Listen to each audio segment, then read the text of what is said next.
This episode of Finding Demo Surf Fishing is being brought to you by the Kids Can Fish Foundation. Kids Can Fish is a state and federally recognized 501c3 charitable foundation, and all the camps and clinics and outreach are funded by the website merchandise sales, sponsors, and donations. Your dollars go back to help these kids get out there and go fishing. They just recently finished up a couple of camps for the summer, and these kids walked away with cast nets, fishing rods, knowledge, experience, all of it. So many great things are all put together because your donations make that happen. They've also still got the opening for the 2023 Running of the Bulls tournament. It's on their website at kidscanfish.net, and all the money for that, same thing, rocks right back in. So help these guys out, get them kids out fishing like they always love to tell us, and you hear I love saying it, man. More tackle boxes, less X boxes.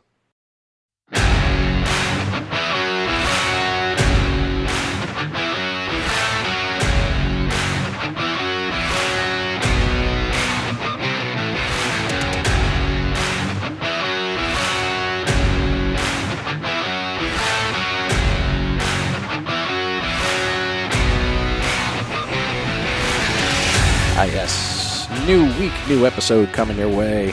Hope you're doing well wherever you are. Fishing's been good. We're the smack start. I mean, it feels like the middle of summer down here. It's not. It's just the start. It's going to be a rough one. June grass is starting to show up. All the interesting water's getting hot, so the different species are coming through. Yeah, y'all know what I'm talking about. Well, this week we're loading up the bus. That's right. We're going north on a digital road trip again. This time we're going way north. Oh yeah, we're going to my home state. We're going to Connecticut, and I've got great memories of fishing out of Connecticut. Bluefish, some flounder. I believe fluke a couple times, and I'm still not a good fisherman up there. But one day I'll get up there. So this week we're going to be talking with Chris. Now you guys are going to see this name, and you're like, "Oh, how's he going to do it? How's he going to butcher it?" I'm not. I asked him before the show, so I couldn't butcher it. All right, Slupczewski, welcome. I'm going to have him on the show. We're going to talk about Connecticut surf fishing. He's been up there for a while. Lots of good information and knowledge coming out of this episode, so I hope you're ready. So without further ado, welcome to the show, Chris. Hey, how you doing? Nice to be on. I'm great, man, and I'm glad to be talking with you, man. We've been going back and forth in text, and it's been fun seeing some of the images, and you're talking to me about the boat stuff and going after all the other fish. I'm like, okay, I got a little bit of jealousy going on in my heart there. Well, it's a whole different up here compared to where you're used to down there. We have a lot of different species than you do, so it becomes a whole new, I don't know, ball game, I guess you could call it. There's a lot to learn. Definitely a lot to learn. And it's fun when I post certain pictures like bluefish. Everywhere's got bluefish.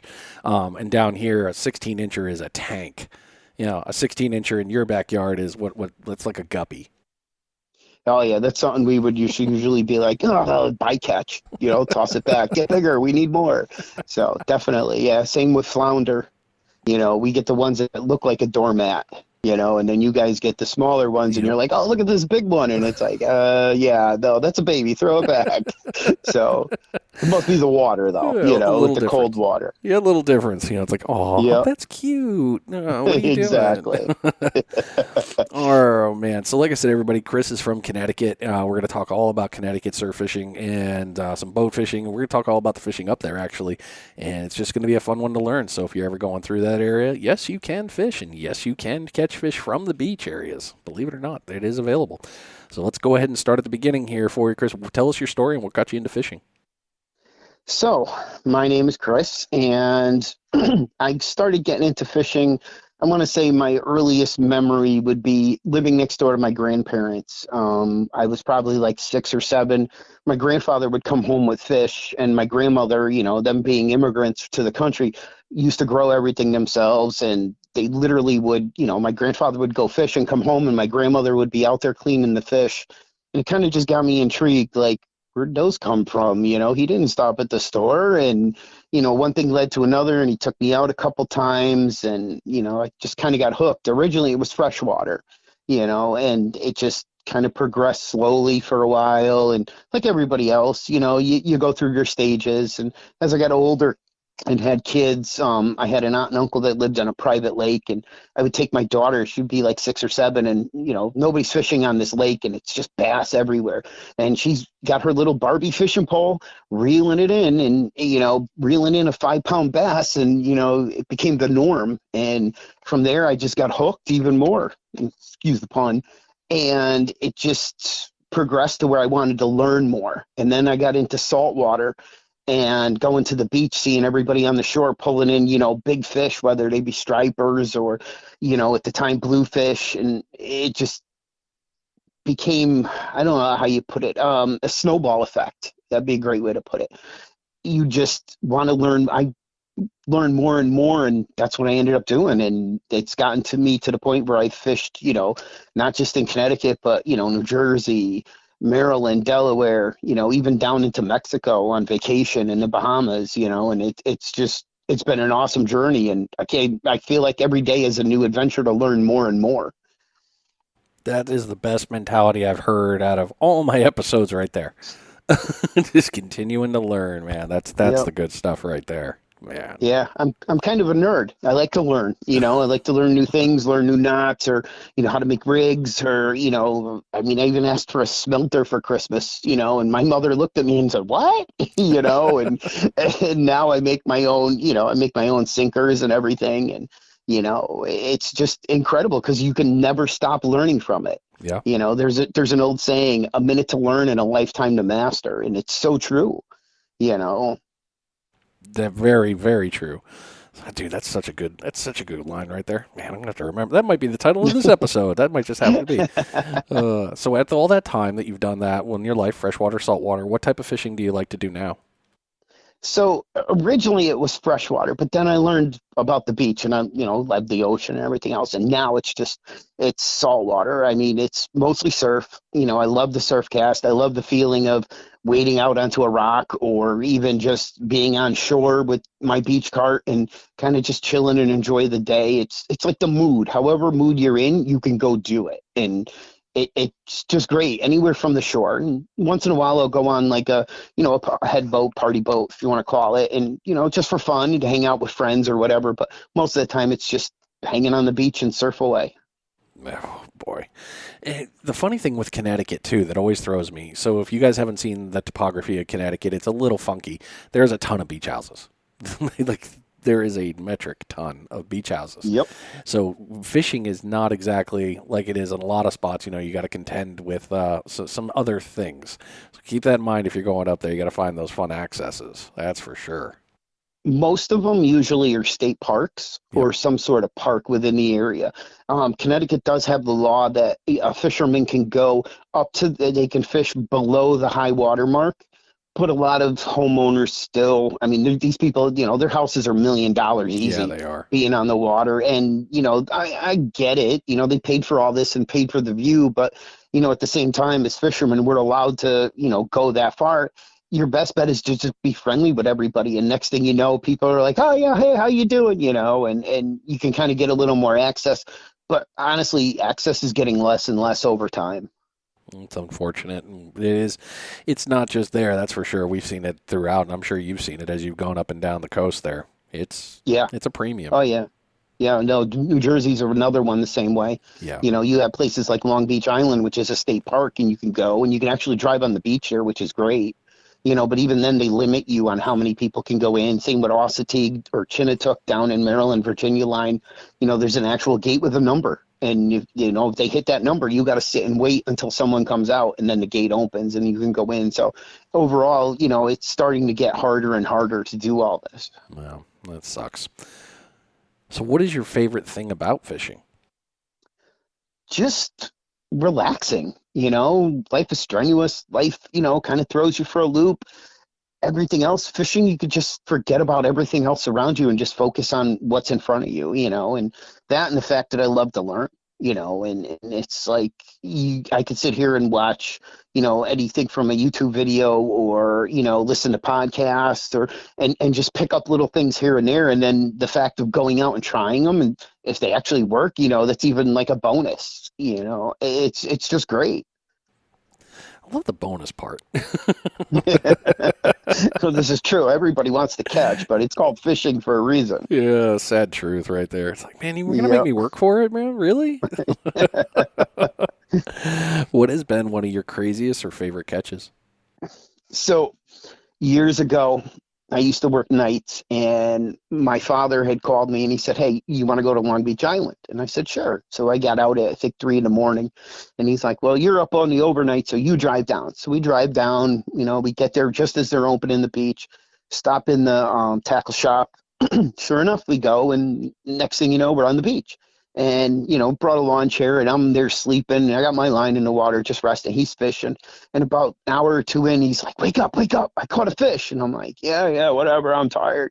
"Oh, no, you got to see this. It's a striper." Yeah, I've seen 100 of them, whatever. No, check this out. Look. And I wake up and I look and I see the striper and I go, what the heck? And sure enough, someone had filleted it on both sides and threw it back in. Oh, And it God, was I hate still that. alive, and it had bit his line and was on his bait. No way. I've never heard of that story ever again. And I this is kind of before cell phone. I know I'm aging myself a little, but I was like rubbing my eyes like, is this real? Is this real? And sure enough, it was unbelievable. Yeah. That's absolutely insane. So it stole the fillets and threw them back, and the fish swam away and ate again. Yep. Wow. Yeah, it was still alive and it was still going, and it was that hungry because it was toward the fall. So it was the late striper run. And sure enough, yeah. I'll Oh, never forget that as long as I live. It's an amazing story. that is. I mean, to whoever did that, I hope you hear this episode and you have mud butt while stuck in traffic and a case of the sneezes for the rest of your life. Yep. Dude, that's insane. Yeah. Unbelievable. Yeah, you can't top that. Nope. No. Yep. So what is a bucket list fish for you that you want to catch someday? Someday I'd like to head over onto the Pacific side. I've never been to the Pacific Ocean.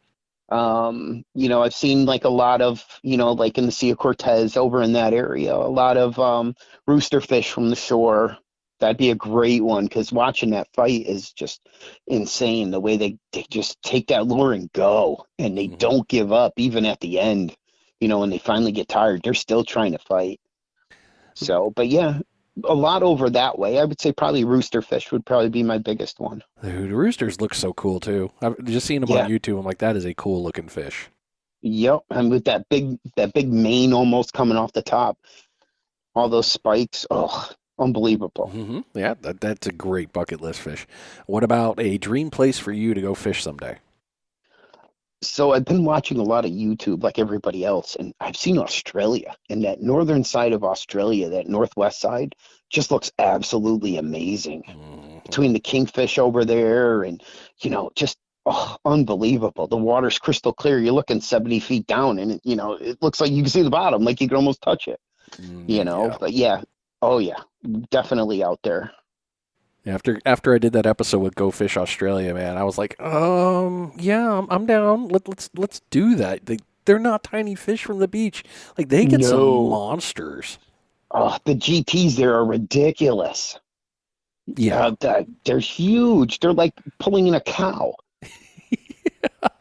And they're all like, "Oh yeah, it's a little guy." It's like that's not. There's we'll nothing throw 'em little back. about It's that. small. Yeah, exactly. But yeah, no, it's like, yeah, that's definitely the dream place. Get it. That's a good one. All right, last question in this part, and then we'll move into your knowledge piece. What has been your favorite fishing memory? So I want to say 2 years ago during COVID, I went on a head boat and I took my kids. I had 3 kids, and my middle one at the time was 15, and my youngest was 10. And we go out on a head boat, and it happened to be one that was private chartered out by the group's Ducks Unlimited. And it's a nonprofit conservation group. It ended up being a boat that holds 160 people, and there was 24 of us on there. And watching my kids for the first time on that boat, literally just pulling up, sea bass and porgies, and the look on their face, you can't beat that. With all my kids, same thing, just watching them, for fishing for the first time, it's something, you feel proud of. And I don't think I could ever top that. Something special about kids with that and being out there with the family. Well done, man. Well done. All right. Well, we moved out of that one, so we're just going to go right into the next section here, the fishing tips, tricks, and knowledge. But before we do that, hey, you might want to check your bait. It's kind of been a few minutes.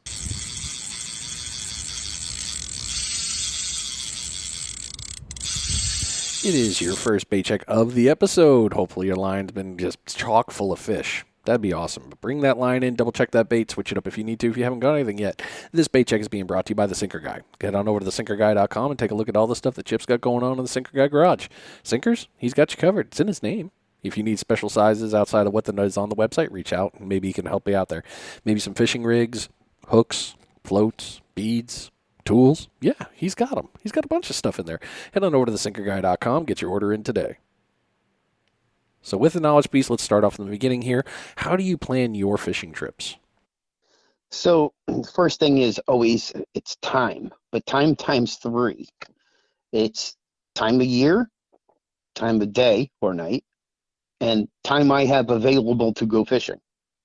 So between all those, then we'll be checking out what the tide is, high tide, low tide, slack tide. And then lastly, it's season.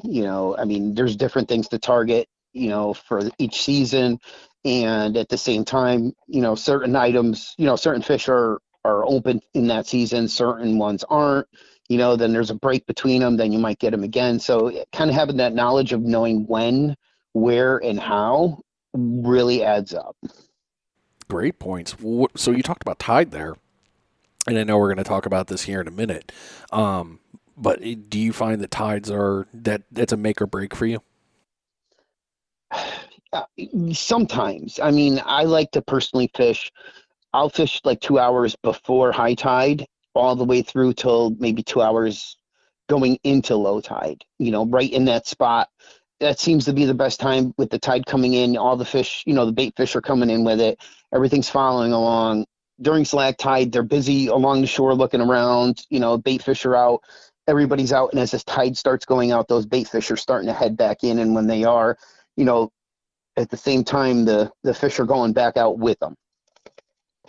Makes sense. Good call. Okay. Let's go into the planning there. So let's move into the next one. So you've already planned it. Now, how do you select your spot? Availability, and I kind of cheat. Google Earth has been a great friend of mine because if I find a spot, I'll Google Earth it, and from there you can actually see if there's any structure underneath, any high points, low points, just past the tide line. And it really helps because you'll see the darker areas, it's a little deeper, you'll find good holes that way. I seem to notice, especially up here with the limited amount that you have and where you can go. We do have some small piers, things along that nature, but I kind of like to go either by myself or, kind of keep everybody within a distance. And it's nothing rude against everyone. It's just my relaxing time as well. Yep. Perfectly put. So let's talk about the structure because you just mentioned a couple of pieces here with Google Earth. So what are you looking for? You're looking for deep holes and you're looking for cuts when you get there? Are you looking for rip tide or rip currents, anything else? So in Long Island Sound, it's a little different. There's not a lot of wave, so it's hard to find some sort of cut. You could see them if you're really, really looking. But on certain days when there's not much of a wind, especially, if it's a wind blowing off of the shore on, toward the water, you really don't get that much wave. So it's harder to find a cut. Usually with Google Earth, I'll look for a deeper hole. It'll either be a hole or it'll be structure. And depending on where it is, what location, some areas might have a small jetty that comes out, but it had a bigger jetty at one time. So there's some structure there because the way New England was formed with glaciers coming down, it pushed a lot of the rock all the way through Connecticut, making it a lot of hills and valleys, and pushed it out into Long Island Sound. So you'll get areas where there's very little rock, and then you'll get areas that are just covered in rock with, high points, low points. Long Island Sound has, especially toward the lower tide, there's a lot of points where you can actually see wave break out in the middle of Long Island Sound because it's got such a high point coming up. So mostly just keeping an eye on everything and just kind of knowing your surroundings really, really helps. Wow. And that's going to be your biggest structure is just trying to find something. There's small amounts of rock, but not any serious big structure unless you really, really start looking. And like I said, Google Earth becomes your really good friend because you see the dark spots in the water. Yeah. It's kind of like what we've run into, or I had to basically try to learn how to read a beach when I left here because, our water, we're fortunate. We're spoiled. I can see everything. But when I had to go to the Atlantic, I realized, wow, I can't see jack. And then you have to learn to read the waves or just Yep. wind or how it's subtleties. You're not going to get Yep. the 2-foot surf days. You're not going to be lucky like that. So you have to really pay attention up there, huh?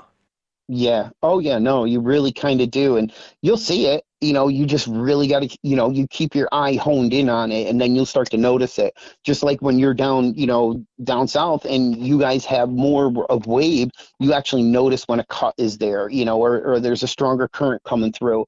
Here it's more subtle. So you kind of find your own path as you go. Man, nicely played. That's going to help you out big time no matter where you go. So that's awesome. Have you found that any kind of moon phases make things better or worse for you when you're fishing in the area? Usually right after a full moon, you get a little better bite. So I'll go for squid every once in a while, and it's great. The problem is on a full moon, it's horrible because it's so bright that Yeah. the squid don't even bother with you. And, you want the darker conditions the better because, you go at night and you have the lights on, under the boat or at the water's edge, and it'll attract the bait fish, which attract the squid.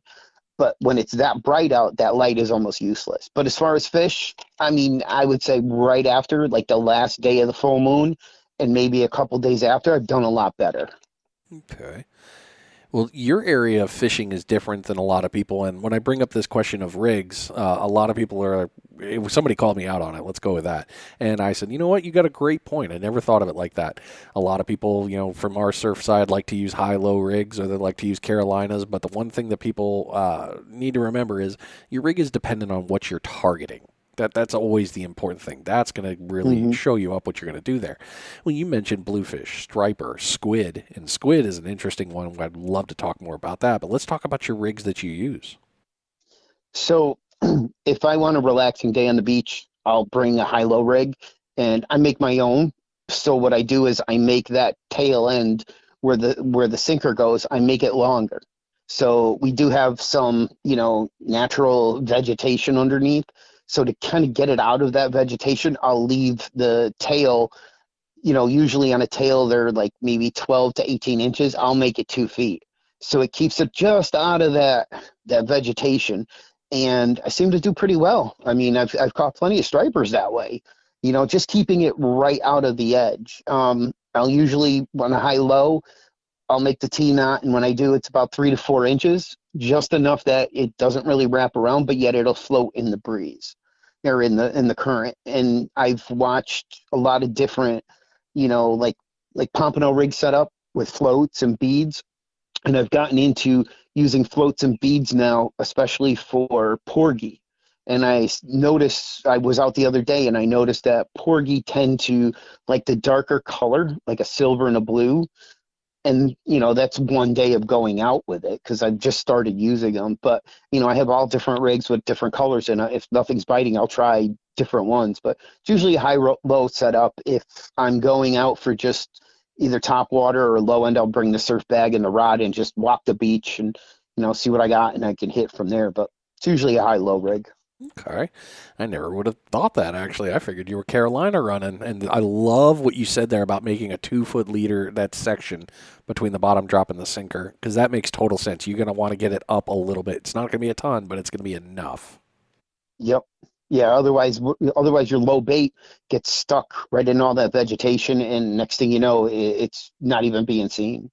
Or you might end up with something like a skate or a dogfish, which yeah, they're fun to catch, but it's not your goal. It's not what you're looking for. Right. What kind of bait do you use for striper? A lot of clam, squid.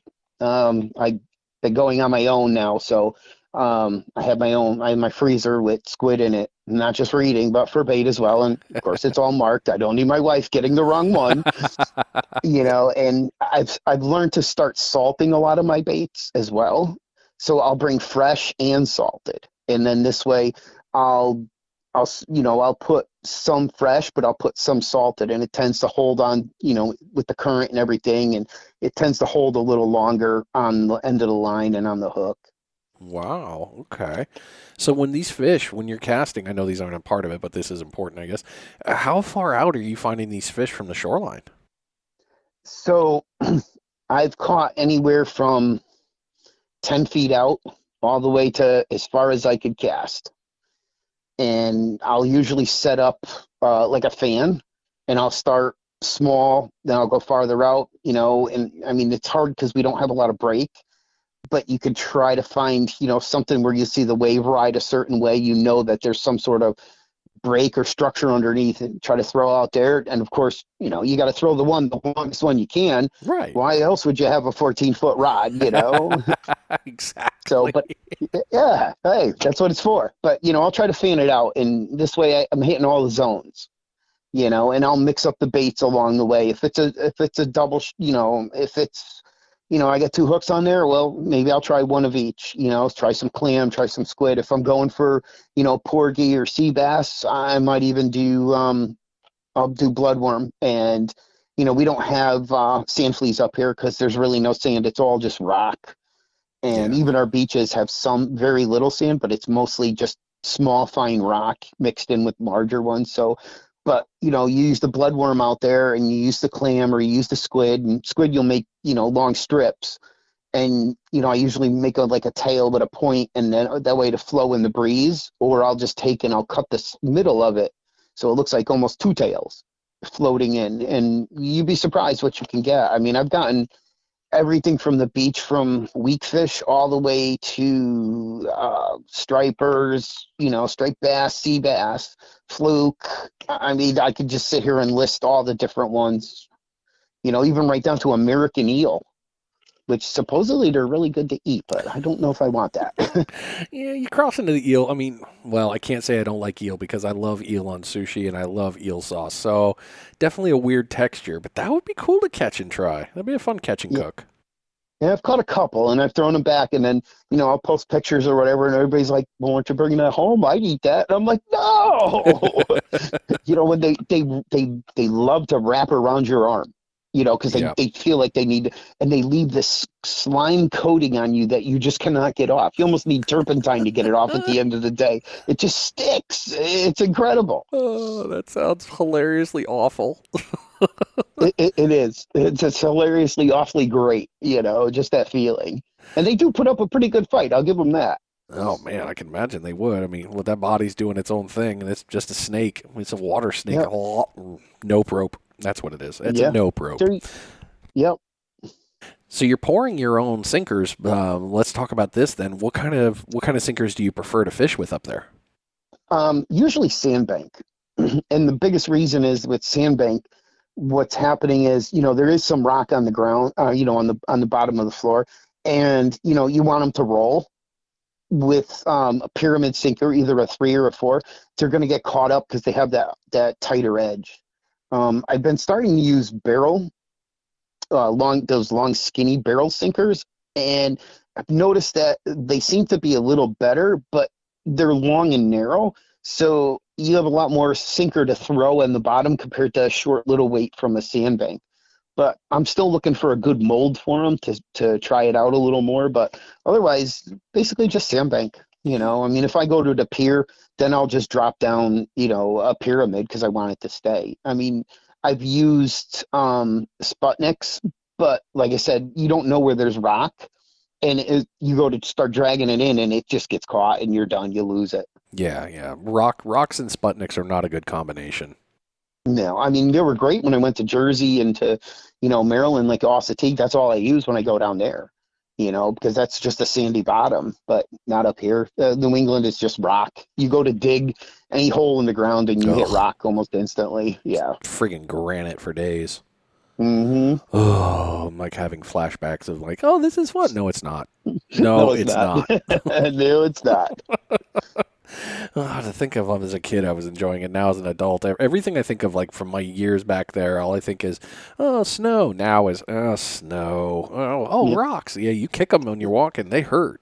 As a kid, you're like, whatever. But oh, yeah, man, Yep. no, not fun. Well, we've been fortunate. It's been weird the last couple winters. It hasn't been warm or cold enough to go ice fishing unless you go Yeah. really up north, and it hasn't been warm enough to go out toward the water either. You get that gray area. So winter time is basically just maintenance. Service all my rods, service my reels. Do I have to put any new guides in? What do I have to do? Drag washers, you name it. And that's what I do for most of my winter, locked up in my basement like every other New Englander. See, that's good, though. You know to do the maintenance in the off time, so it's perfect. You get it all done in one shot. Yep. Well, you mentioned this other one, but I want to do this. We're going to do a bait check first, but I think you answered the next question. But, man, this is going so good. I'm enjoying this. Like, I got a permanent smile on my face. I'm loving this. This is great. No, I'm having a blast. I love this. Hell yeah, man. All right, let's get this bait check knocked out.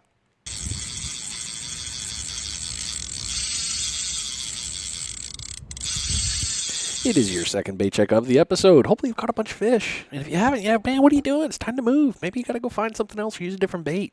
Fish isn't liking it. Just change it up a little bit. You never know what's going to happen. This bait check is being brought to you by Ninja Tackle. NinjaTackleVA.com is my fun little place to go when I need a rod. Yeah, I do. You guys know me.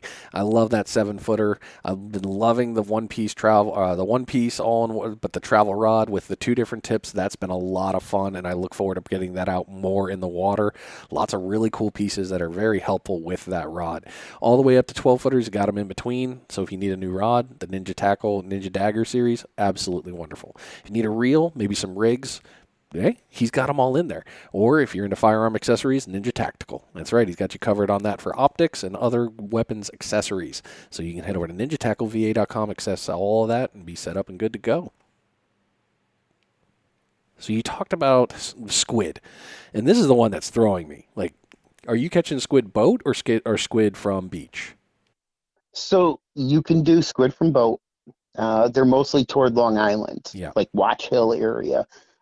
Taylor Swift lives out that way, if anybody's familiar. Like, she lives on Watch Hill. The last time I was there, we were squid fishing in front of her house. But she's on tour anyway. She wasn't watching. Exactly. I don't think she's going to be out there squid fishing off her dock. Don't get me wrong. But so you can fish a squid from shore. It's mostly docks, anywhere there's at night and there's light shining down in. It attracts the bait fish, which attracts the squid.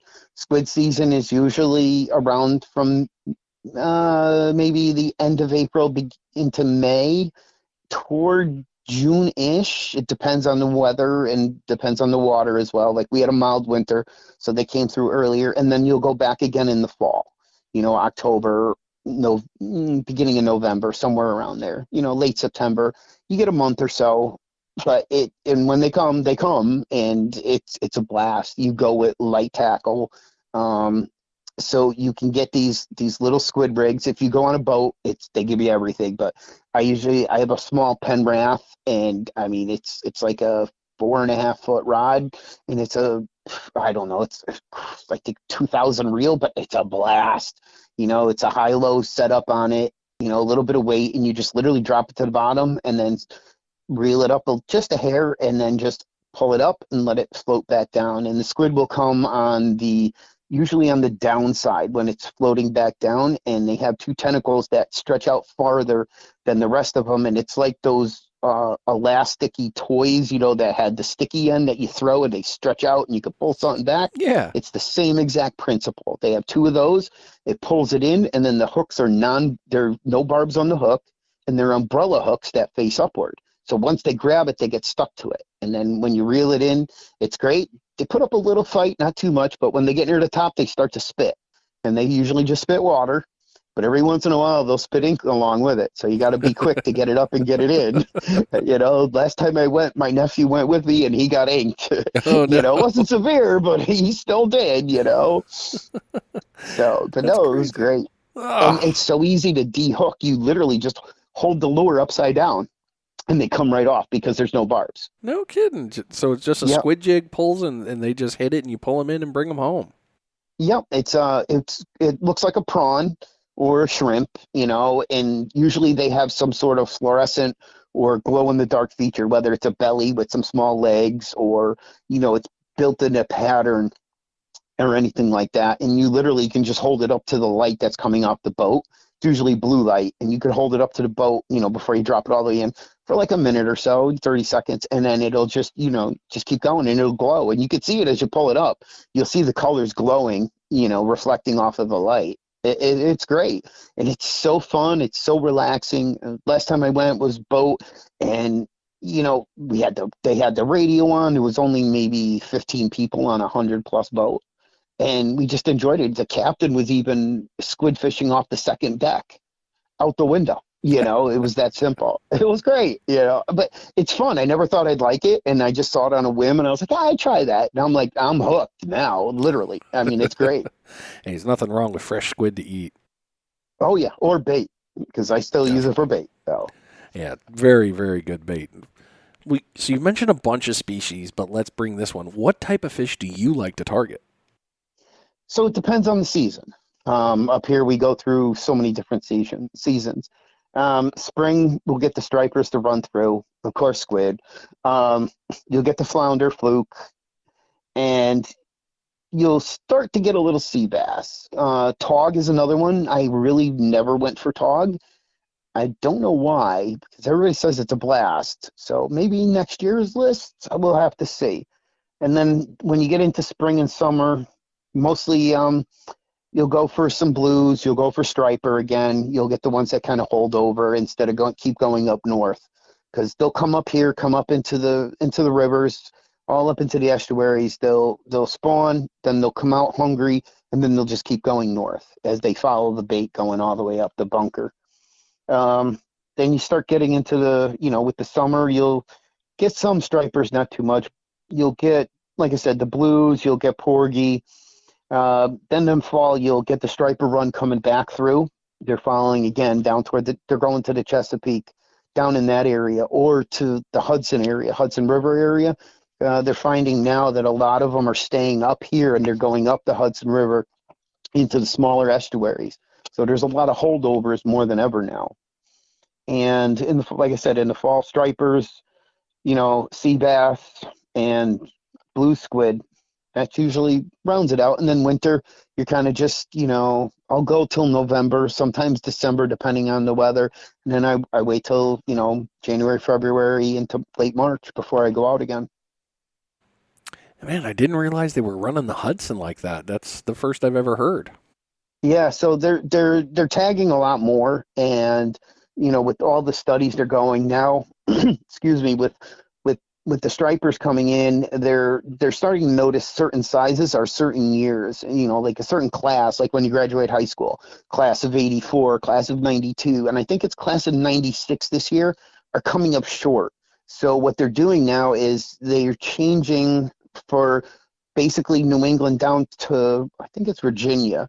They're going to make it where the slot size is only going to be 28 to 31 inches with circle hooks only. If you're running on fresh bait, if you're running lures, it's different. You can use the treble or you can use a J.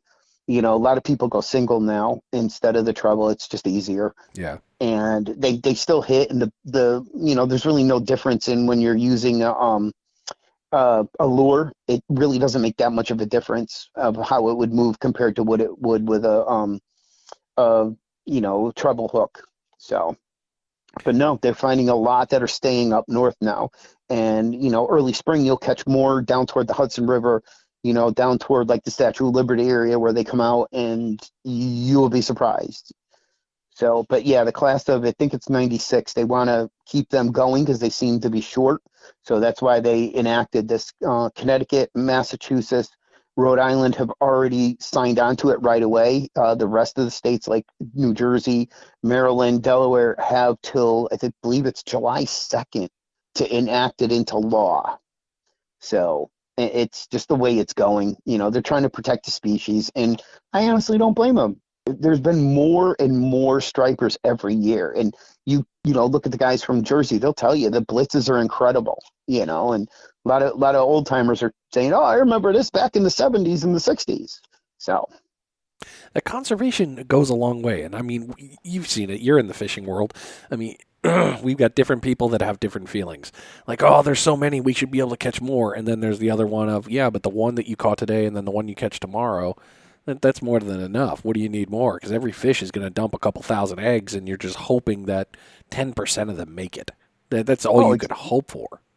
Exactly. And now there's more people fishing than ever, Yep. Across the world, not even just in the country, and COVID was a big reason for that because it was something to do outside, to get out and do something. And it was inexpensive. A lot of people, either being laid off or having to worry about their job or anything, still, it was cheap.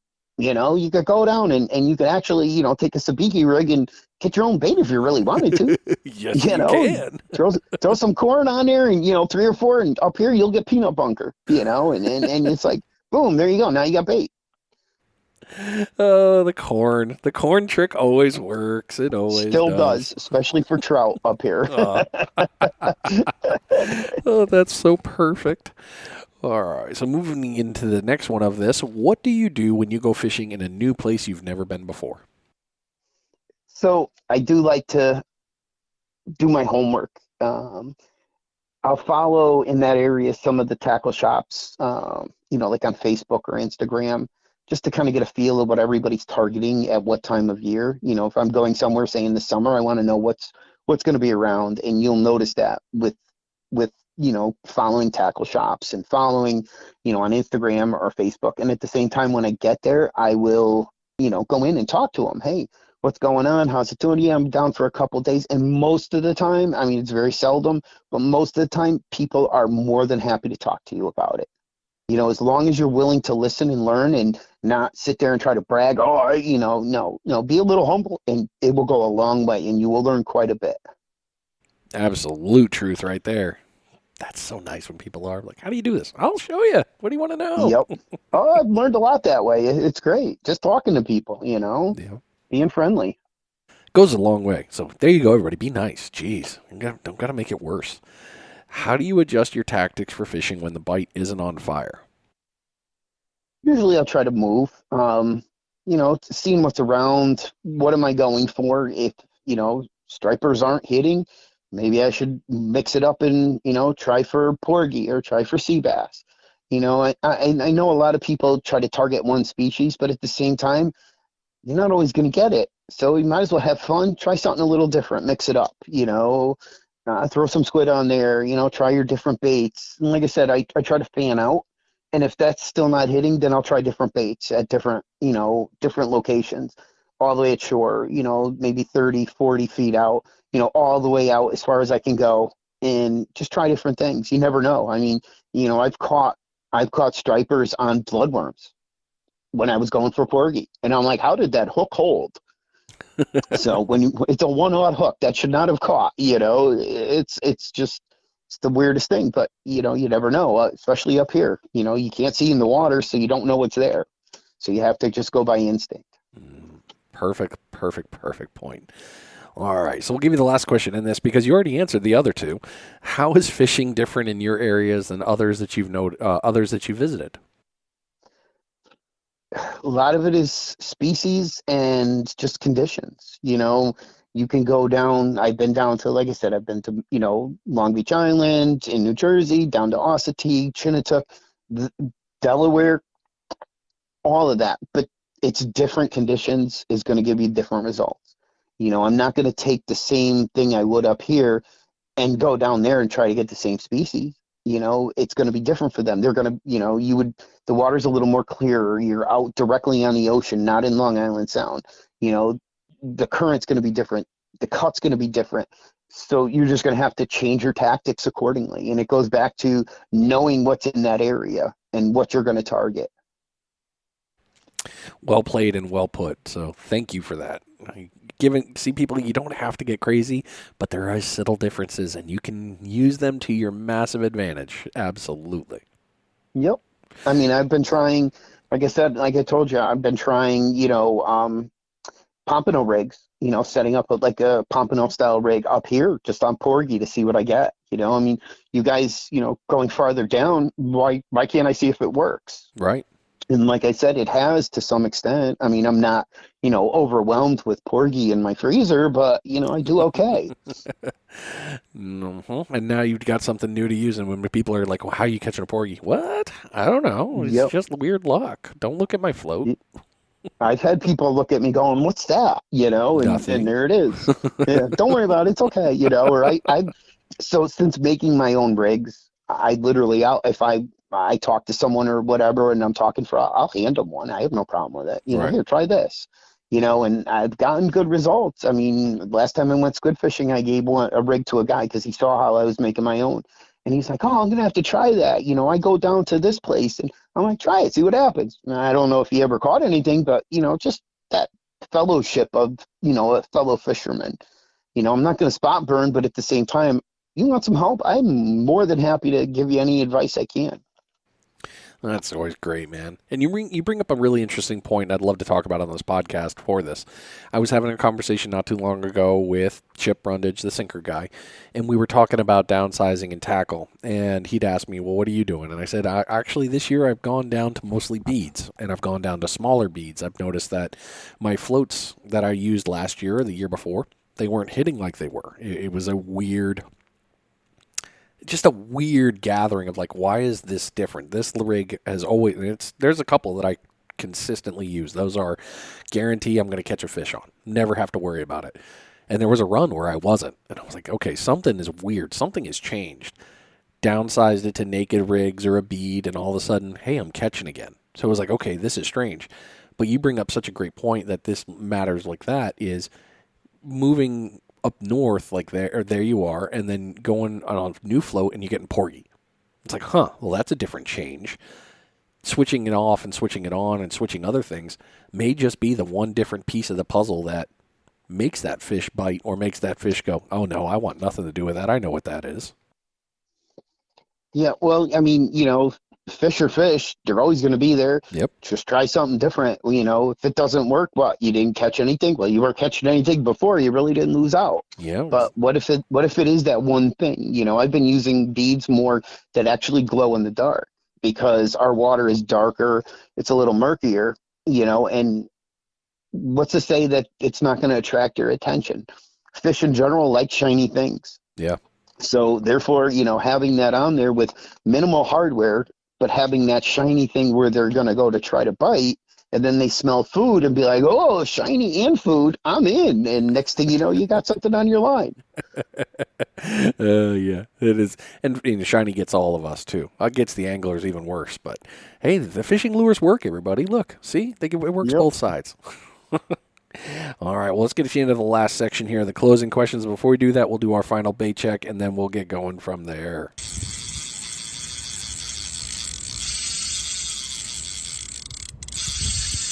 It is your final bait check of the episode. Hopefully you've caught a bunch of fish while you've been listening to this, or you're going to when you get there. And if you haven't, you got to switch it up. Change something. We just talked about a great change that you might want to incorporate. I mean, just saying. And it's fitting that this bait check is being brought to you by DS Custom Tackle. Do you need floats? Oh, what do you know? He's got you. These glow-in-the-dark ones. Chris was talking about glow-in-the-dark. Oh, yeah. They got them at DS Custom Tackle. I love them. They also have a gold side and the green side, which is the glow-in-the-dark. They're phenomenal. Absolutely great floats. Or if you need to get hooks or other tackle and pieces like that, they got you covered. If you're a rig maker and you're looking to get into the wholesale game or looking for a supplier, DS Custom Tackle will have you covered. Reach out to them to work out the price list and to get all the information there so you can continue to build off of that. dscustomtackle.com. So let's do the last ones here, and I'm going to move a little question different here before I finish it. What do you think has been a reason for such a surge to surf fishing? Honestly, I think it's COVID. COVID, people were buying boats, and then they couldn't keep up. I mean, I'd go to like Bass Pro or Cabela's, and they're big, very big up here, and they would used to have boats all in the parking lot, all on their showroom floor. You walk in and there's nothing. It's like, you're waiting for tumbleweeds to go by because everybody bought up everything they could and they couldn't keep up. And so, you can't go out on a boat fishing. What can you do? You can go from shore. Here you have to get a freshwater license, get the saltwater, additional that gets tacked on, and you're pretty much free to go to any state park. In Connecticut, our state parks are free. So you could go to any state park and you could try, and your family can come with you, and they can play in the water, or they can play on the shore, and you're over there fishing away. So it just became easier, I guess you could say, for everybody.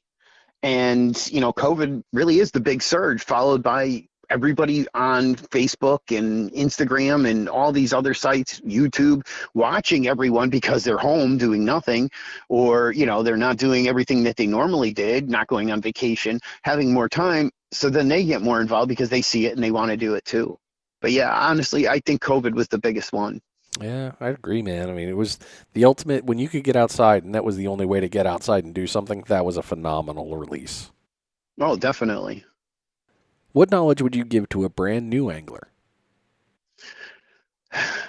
Study where you're going to go. Study what you want to search for, what your target species is.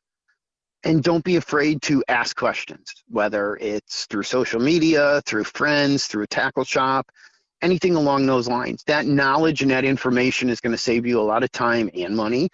Not buying, so you don't buy unnecessary things, but at the same time, you're going to be able to enjoy yourself more and catch more fish.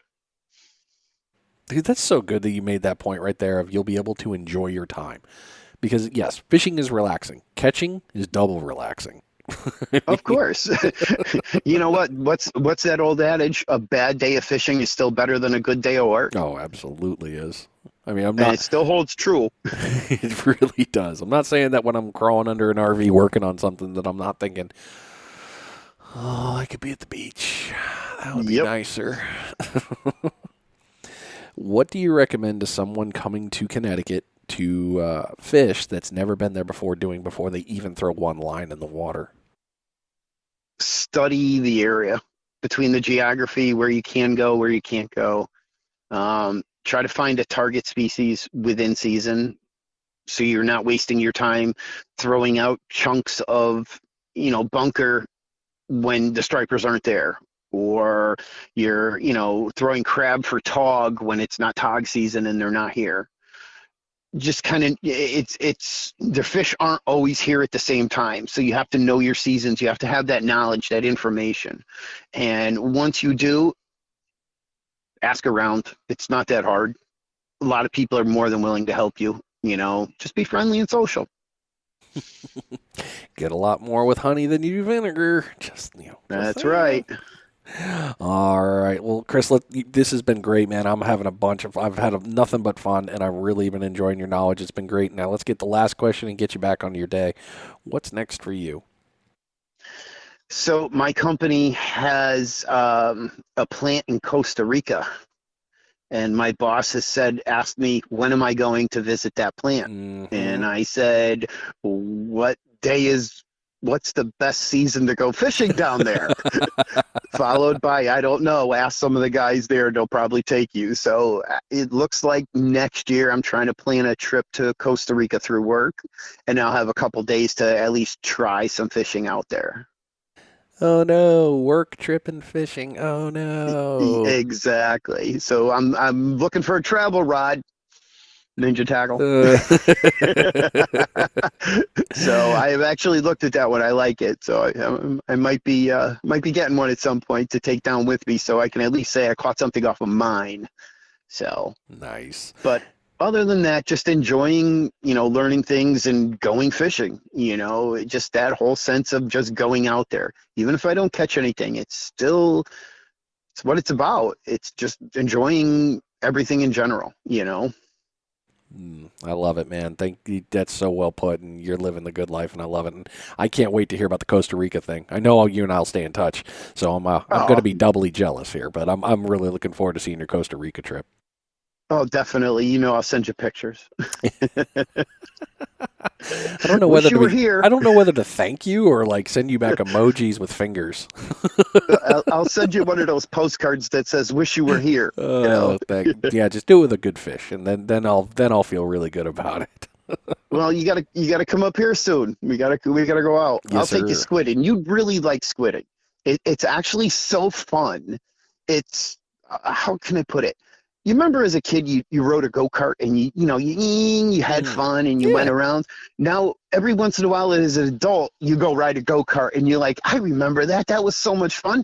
That's probably the best way I could describe how the feeling I get from it. It's just like, it's fun. I mean, it's really not thinking. It's not trying to figure out what they're going to bite.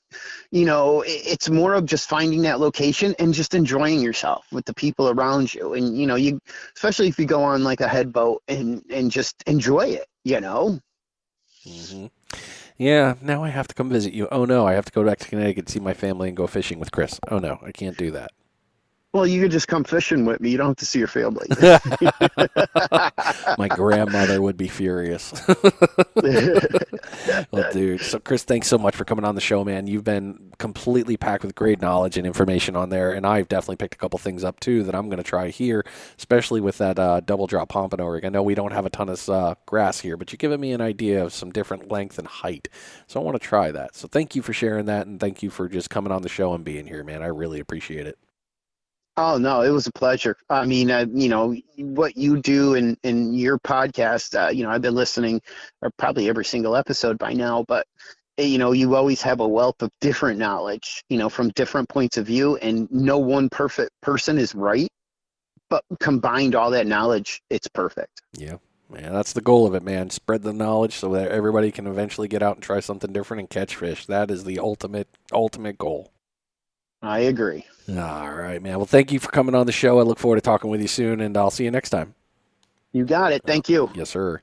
All right, everybody. Well, I hope this episode helped you. As you heard, we were in Connecticut talking with Chris. Lots of good knowledge on there. And the squid fishing, I mean, if you're a squid fisherman and you ever wanted to try it, this is the perfect opportunity. Now we know a place we can all go. Lots of good fish up there, stripers, blues. Man, I got the whole list, but I'm not going to rehash it. I'm not going to do that to you guys. I hope you had a great one, enjoyed it. Take care of yourselves. Be safe out there. Catch a lot of fish. Make sure you send some pictures in. I love seeing what you catch, and tell me what I'm doing right. Tell me what I'm doing wrong. I only want to make the show better for you. You've been listening to Finding Demo Surf Fishing. I'm out of here.